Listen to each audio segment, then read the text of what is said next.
How to change the zip code of your Doordash app. Hey everyone, welcome back to the channel. In today's tutorial, I'm going to show you guys a quick and easy way to change your zip code or your address in the Doordash app. But before we get started, don't forget to hit the like button down below and subscribe to the channel.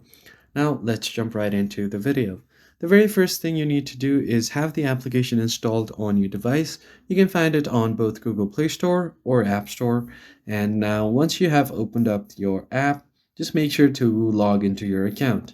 And once you're logged in order to change your zip code, you'll have to change your entire address. And for that, you can just tap on this map pin icon on the top left corner, and you will be shown different addresses. So you can just go ahead and choose the address that you want to change to, and then your zip code will also be changed.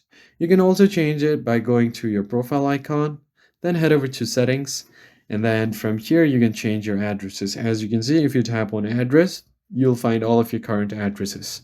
And now you can easily switch between your address. Now that's pretty much it. I hope you found this tutorial helpful. I'll see you guys on the next video. Thanks for watching.